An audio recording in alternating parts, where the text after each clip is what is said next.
અને જીવનમાં યાદ રાખજો, તમારી આંખના આંસુને જોનારો અને તમારી આંખના આંસુને સમજનારો વ્યક્તિ ન હોય તો જિંદગીમાં કદી રડશો નહીં વાલા, કદી ન રડશો. ભગવાન ખૂબ રડ્યા.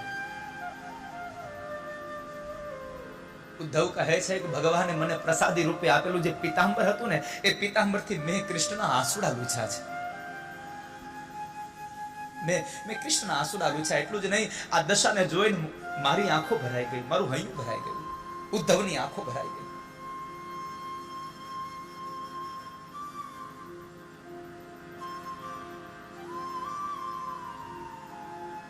મેં વાસુદેવને શીતળ જળ આપ્યું, સ્વસ્થ કર્યા, અને કૃષ્ણે મને એટલું જ કહ્યું, ઉદ્ધવ હું શા દુખે દુખી છું એવું પૂછનારો મથુરામાં એક ઉદ્ધવ તું જ નીકળ્યો. મને કોઈએ ન પૂછ્યું કૃષ્ણ તમે શું કામ દુખી છો.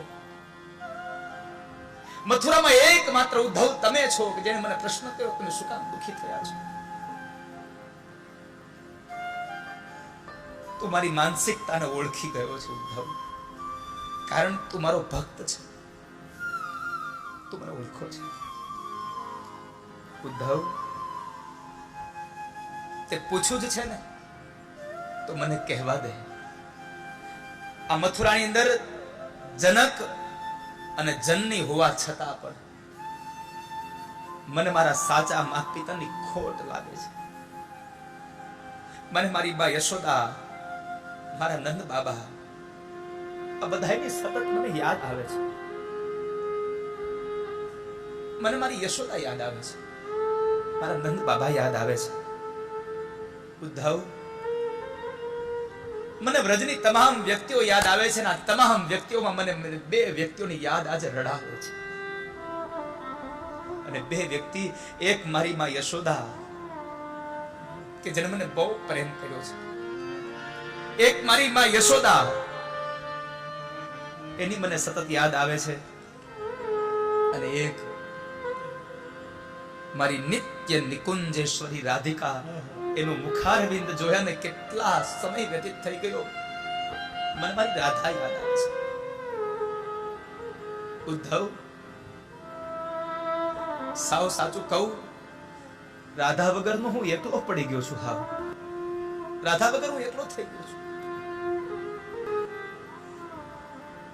મને ખૂબ યાદ આવે છે. પેલી મારી વાલી ગંગી ગાય મને યાદ આવે છે. તને ખબર છે, મારી ગંગી ગાય મને જોયા વગર ખડ નથી ખાતી.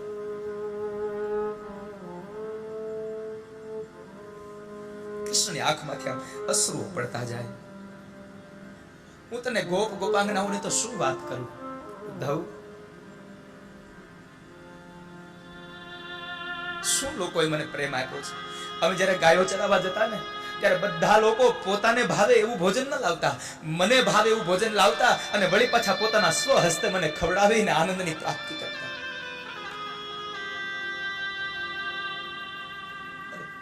મને પોતે ખવડાવતા. અને ઉદ્ધવ રાધાની તો શું વાત કરું. રાધા તો પોતે ખાવા કરતા મને ખવડાવવામાં જ એને આનંદ મળતો, મને પોતાના હાથથી ભોજન કરાવતો. આજ મને મારી રાધા યાદ આવે છે. આજ મને મારા મિત્રો યાદ આવે છે. સાચું કહું ઉદ્ધવ, કોઈ ગોપી મને રાજી કરવા માટે ગીત ગાય, કોઈ નૃત્ય કરે, આ બધી જ વાતો મારા મનને કોરે છે ને આખી રાત મને નિંદ્રા પણ નથી આવતી. મારી નિંદ્રા વેરણ થઈ છે. ભગવાન રડતા હતા ને એટલે ઉદ્ધવ જ્ઞાનની મૂર્તિ છે. વાસુદેવને એમણે જ્ઞાનની સાથે એક વાત કરી, આશ્વાસન આપ્યું, કહ્યું પ્રભુ બાળપણની યાદો તો બધાને યાદ આવે, અને એ બંસીધર તમારા જેવું ભાગ્યશાળી તો કોક જ હશે કે જેની બાલ્ય અવસ્થા આટલી રંગીન વિતાવી હશે. તમારા જેવું તો ભાગ્યશાળી કોક જ હશે.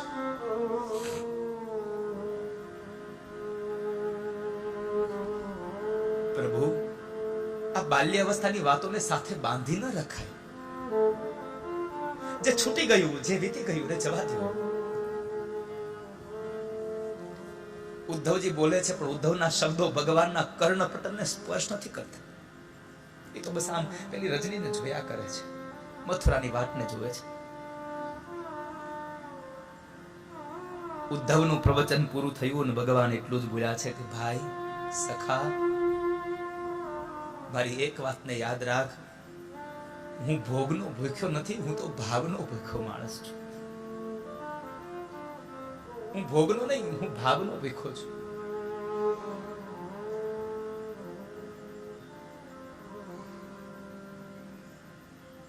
મથુરામાં મને 56 ભોગ ધરવામાં આવે છે,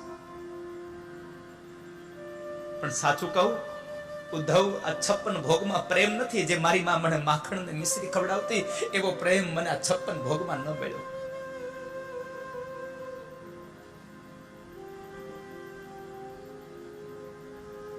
માના હાથનો મેવો પણ એટલો મીઠો લાગે અને માના હાથનો માર પણ એટલો મીઠો લાગે. વાલા, માના હાથમાં પ્રેમ અદ્ભુત છે.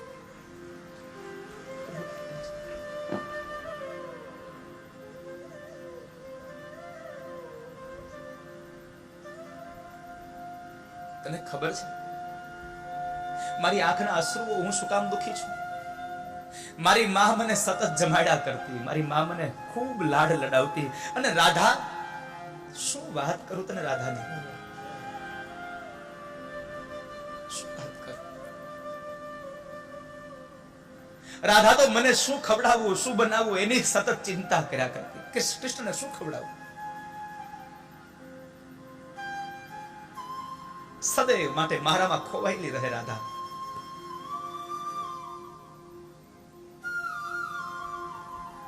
ઉદ્ધવ સાંભળ, અહીંયા ગમે તેટલું સુખ હોય, ગમે તેટલી સાહેબી હોય, પણ મારા 2 નિસ્વાર્થ સ્વજનો અને મારા પ્રેમ ભૂખ્યા ગોપ ગોપાંગનાઓ વગર મને સ્વર્ગનું સુખ પણ રાજી ન કરી શકે. એ પણ મને રાજી કરી શકે. મને ફીકું લાગે છે. અને હું આ તું મને પૂછે છે ને આ શું જોવે છે, હું આ મથુરાની વાટ ઉપર જોઉં છું કે કોઈ ભૂલ્યો ભટકો, કોઈ મથુરા વાસી, આ વ્રજવાસી કોઈ મથુરામાં આવતો તો નથી ને. કોઈ વૃદ્ધ, કોઈ અબાધ, કોઈ બાળક, કોઈ સ્ત્રી, કોઈ મથુરા આવતી તો નથી ને. હું કલાકો સુધીની રાહ જોઈ અને આ જલામાં ઉભો રહું છું. ઉદ્ધવ,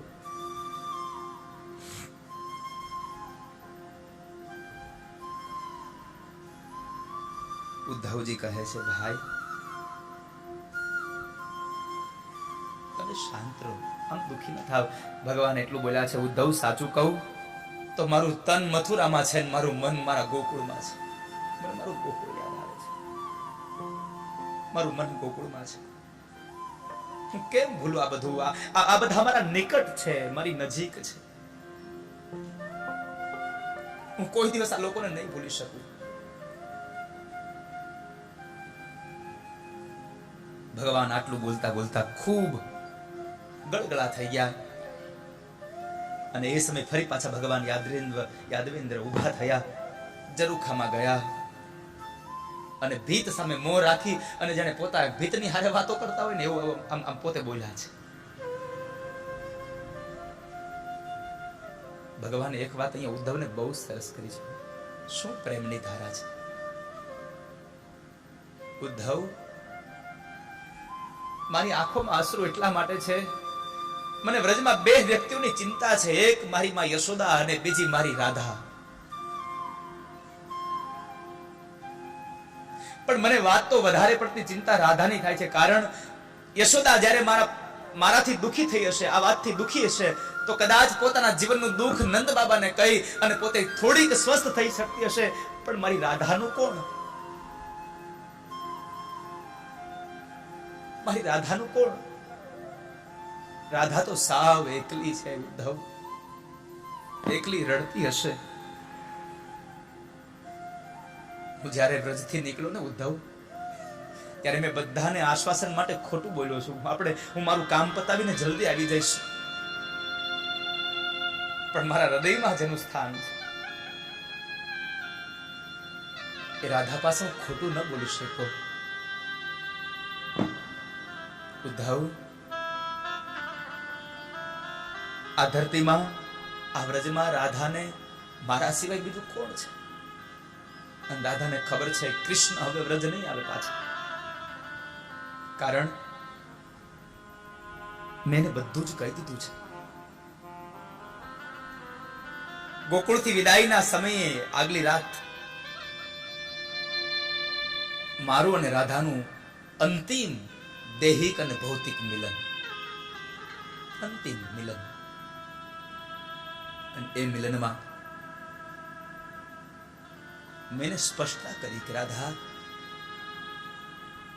આ આપણું છેલ્લું ભૌતિક મિલન છે, દૈહિક મિલન છેલ્લું છે આપણું. આ તારે મારી છાતી ઉપર મસ્તક રાખી જેટલું રડવું હોય એટલું રડી લે. તારે જેટલું રડવું હોય એટલું રડી લે. હું તારા આંસુ પી જઈશ. કાલથી તને કૃષ્ણ નહીં મળે, તને તારા આંસુડાનો લૂછનારો કોઈ નહીં મળે.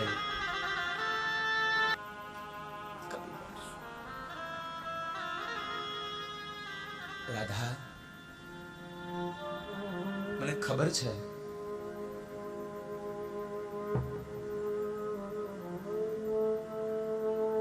તું મને વિદાય નહીં આપી શકે કાલે. એક કામ કર, તું મને અત્યારે જ વિદાય આપી દે. કઠણ બનીને તું મને અત્યારે જ વિદાય આપી દે. કારણ કે કાલે બધાઈની હાજરીમાં તારાથી કદાચ કનૈયા આવજે, તારું ધ્યાન રાખજે, તારા શરીરને સંભાળજે અને મને સંભાળજે. આ શબ્દો તું બધાની હાજરીમાં નહીં બોલી શકે. કનૈયા, તું અત્યારે જ મને વિદાય આપી દે. તારે જેટલું રડવું હોય એટલું રડી લે. તારો શામ ફરી પાછો આ વ્રજમાં નથી આવવાનો. અને મારી એક વાત યાદ રાખજે કે રાધા, હું પાછો નથી આવવાનો. આ વાત હંમેશા ને હંમેશાને માટે રહસ્ય જ રહેવું જોઈએ. કોઈને કહીશ નહીં ક્યારે તું આ વાત. ઉદ્ધવ, મારી આંખના અશ્રુઓનું કારણ એ છે મારા મોઢામાંથી નીકળેલા શબ્દો હું પાછો નહીં આવું. આ શબ્દને સાંભળીને રાધાએ એ રાત્રિએ આક્રંદ કર્યું છે. આંખમાંથી અશ્રુની ધારાઓ વહી ગઈ. પોતાનો હાથ પોતાની સાથળ, પોતાની જાંઘ ઉપર પછાડી પછાડી અને પોતાના હૃદયમાં લાગેલી એ આગને શાંત કરવાના પ્રયત્નો કર્યા છે રાધાએ. અને આ દ્રશ્ય મારી નજર સામેથી હટતું નથી. એટલા માટે મને દુઃખ લાગે છે. મને મારી રાધા યાદ આવે છે, મારું ગોકુળ યાદ આવે છે. શું પ્રગટ્યું છે મારામાં, શું પ્રગટ્યું છે,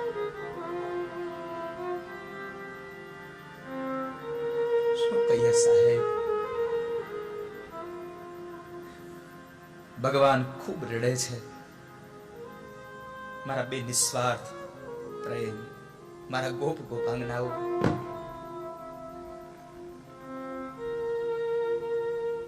અહીંયા બધું જ છે પણ કશું ગમતું નથી મને.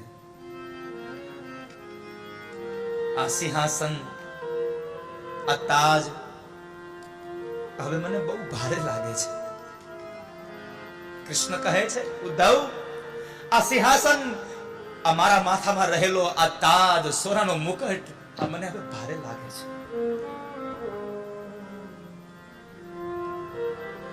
મને એમ થાય છે એવું તે શું હતું એ પીછામાં કે મને યાદ મારું ગોકુળ આવે છે?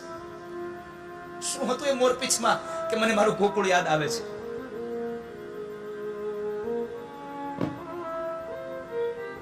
ભગવાનની આંખો ખૂબ રડે છે. પ્રભુ, આ બધું ભૂલી જાઓ. આવું ન હોય. તમે તો બ્રહ્મ છો. ઉદ્ધવે પોતાના જ્ઞાનની વાતો બહુ કરી અને ત્યારે પરમાત્માએ એક વાત બહુ સુંદર કરી છે. બહુ સુંદર વાત ભગવાને કરી આંખોમાં અશ્રુ સાથે. ઉદ્ધવ, તું તો અનેક શાસ્ત્રોનો વિદ્વાન છે અને એમાં પણ માનસ શાસ્ત્રમાં તું ખૂબ અભ્યાસી છે. તને ખબર છે માનસ શાસ્ત્રની? તું મને એમ કહે છે કે ભૂલી જાય. મારે તો ભૂલવું જ છે, પણ એ લોકો મને યાદ જ એટલો કરે છે ને કે એની યાદો મને અહીંયા લાગ્યા કરે છે. હજારો ગાવના છેટે પણ પ્રણયના તાર દોડે છે, અને વણ દીઠા એ તાર કેટલાયના હૃદયને જોડે છે. હજારો ગાવના છેટે પ્રણયના તાર દોડે છે. એની યાદોના એ ફેંકેલા એ તીરો મારા માનસ પટલમાં લાગીને મને એની યાદોને વધારે વધારે સ્મૃતિ થાય છે. શું કરું ઉદ્ધવ? હું તો એને ભૂલવાની કોશિશ બહુ જ કરું છું, પણ એ લોકો મને ભૂલી નથી દેતા. અને આ દુનિયામાં એક નિયમ છે, તમે જેને જેટલું યાદ કરો ને એટલી એને ખબર પડવા માંડે કે કોઈક મને યાદ કરે છે. વાલા, આ માનસ શાસ્ત્ર છે. કૃષ્ણ પણ એટલા યાદ કરે. તારા માનસ શાસ્ત્ર તરીકે જો ત્યાંય લોકો દુખી હોય તો હું અહીંયા કેમ સુખી થઈશ? કઈ રીતે સુખી થાવ? અને તું મારો સ્વભાવ તો જાણે છે. વજ્રાદપી કઠોરાણી મૃદુની કુસુમાદપી. તને મારો સ્વભાવ તો ખબર છે. કદાચ મારું વાક્ય કઠોર હોઈ શકે, મારું વર્તન કઠોર હોઈ શકે, પણ મારું હૃદય તો કઠોર નથી. વજ્રાદપી કઠોરાણી મૃદુની કુસુમાદપી. મારું હૃદય તો કુસુમ છે, કુસુમ છે. ભગવાને ખૂબ રેડાને ઉદ્ધવજી એને સાંત્વના આપતા કહે, પ્રભુ તમે ક્યાં નથી? તમે બધે છો, શું કામે રડો છો? આ બધું શા માટે રડો છો? ઉદ્ધવ, સાચું કહું, અહીંયા મને નિંદર નથી આવતી. મારી આખી રાતો આમણમ જતી જાય છે. ને એક કવિએ બહુ સુંદર લખ્યું છે, આરે શમરૂડી ગાદીમાં ઊંઘ હવે ક્યાં છે? આરે શમરૂડી ગાદીમાં, રૂડી ગાદીમાં ઊંઘ હવે ક્યાં છે? નક્કી જ હતું કઈ રાધામાં, નક્કી જ હતું કઈ રાધામાં. યાદ કરું છું ગોકુળને, આશુ પ્રગટું છે મારામાં. યાદ કરું છું ગોકુળને, યાદ કરું છું ગોકુળને. અમારું મન છે મન ગમતીલી દ્વિધામાં કે યાદ કરું છું. ઉદ્ધવ જયારે ભગવાનને સાંત્વના આપે ને ત્યારે ભગવાન એમ કહે છે કે ઉદ્ધવ, તું મારું એક કામ કરીશ? જોજો અહીંયા મા દીકરાનો પ્રેમ શું છે, વ્યક્તિની વચ્ચેનો પ્રેમ શું છે. વાલા, શું પ્રેમ છે? મા દીકરાનો પ્રેમ શું છે? ઉદ્ધવ, તું મારું એક કામ કરીશ? શું છે પ્રભુ, કહો ને. એક કામ કર. કારણ કે ઉદ્ધવે બહુ વાતો કરી ને કે આવું ન હોય, આવું ન હોય. ત્યારે ભગવાન એમ કહે છે કામ કર ને ઉદ્ધવ, તું વ્રજમાં જા અને વ્રજવાસીઓને જઈ અને મારો ઉપદેશ આપ, આ જ્ઞાનનો ઉપદેશ આપ.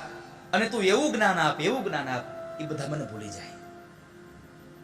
તારી પાસે તો જ્ઞાન છે. અને જો વ્રજવાસીઓ મને ભૂલી જશે ને તો હું તને વચન આપું છું, હું વ્રજવાસીઓને ભૂલી દઈશ. વ્રજવાસીઓને ભૂલી દઈશ. ઉદ્ધવ તો હરખાઈ ગયા. ભગવાને મને કામ સોંપ્યું. ભગવાનનો હાથ પકડ્યો આમ ઉદ્ધવે કે મને લાયકાત મળી કે પરમાત્માનું કામ કરવા માટે હું લાયકાત પ્રાપ્ત કરું. પછી તો ઉદ્ધવે એટલું કહ્યું, પ્રભુ હું વ્રજમાં જાઉં અને વ્રજના લોકોને એટલું સમજાવી દઉં કે તમે આ કૃષ્ણ માટે આટલું રડો છો, પણ કૃષ્ણ તમારામાંથી ક્યાંય છૂટા પડ્યા જ નથી. આટલું સમજાવી દો તો ચાલશે ને? ભગવાન કહે છે બસ ઉદ્ધવ, આટલું જ સમજાવી દે, કૃષ્ણ તમારામાંથી ક્યાંય ગયા જ નથી. ધન્ય થઈ ગયો હું. ધન્ય થઈ ગયું. અને પછી તો ભગવાને કૃષ્ણ અને ઉદ્ધવ બે એક જ ઓરડામાં એક જ કક્ષમાં સૂતા છે. બહુ મોડી રાત સુધી વાતો કરી છે.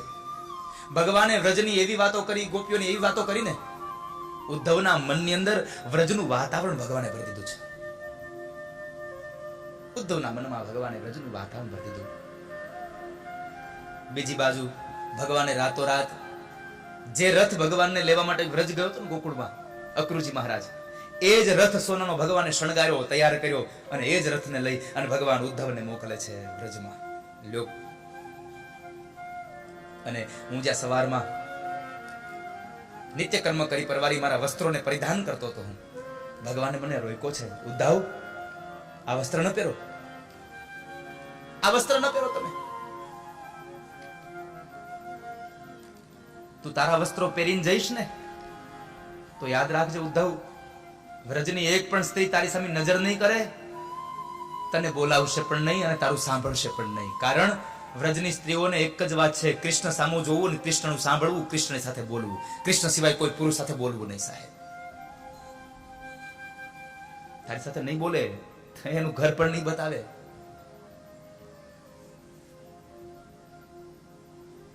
અને એ સમય ભગવાને પોતાના પિતાંબર ઉદ્ધવને આપ્યા, પોતાના ગળામાં રહેલી વૈજંતી માળા ભગવાને આપી, માથામાં મોર મુગટ પહેરાવ્યો. કારણ ઉદ્ધવ, જો એને લાગશે ને કે મારા કનૈયા છે કોઈ, તો તારી હારે બોલશે, નકર તારી સામું નહીં જોવે. તને મારા વસ્ત્રોમાં જોઈને માનશે આ કનૈયાનો લાડકો સેવક છે, તો તારી સાથે વાત કરશે. ભગવાન કૃષ્ણ તો બોલતા જતા હતા, બોલતા જતા. હવે કૃષ્ણનું તમે સાહેબ આ દુઃખ જોજો. કૃષ્ણ મથુરાનો રાજા બન્યા પછી કેવું વર્તન કરે છે. જ્યારે વ્રજમાં જવા માટે મથુરામાંથી વિદાય થાય છે ઉદ્ધવ, ત્યારે ભગવાન ઉદ્ધવને ગળે લગાડે છે, છાતીએ બે આમ મિલન થયું. ઉદ્ધવ કહે છે, આ કથા ગોપીઓએ, આ કથા ભગવાનની અષ્ટપટરાણીઓ ઉદ્ધવ પાસે સાંભળે છે રાત્રિના સમયે. અષ્ટપટરાણીઓએ ઉદ્ધવને પ્રશ્ન કર્યો હતો, ઉદ્ધવજી મહારાજ તમે બતાવો ને, આ રાધા એવું કોણ છે કે કૃષ્ણ એના વિયોગમાં અડધી રાતે ઊભા થઈને રાધા રાધા રાધા કરે છે? કોણ છે? અને એ સમયે ભગવાનની આંખોમાંથી અશ્રુઓની ધારા વહી ગઈ. ઉદ્ધવ કહે છે કે મારા ખંભાને ભગવાને ભીંજવી દીધો.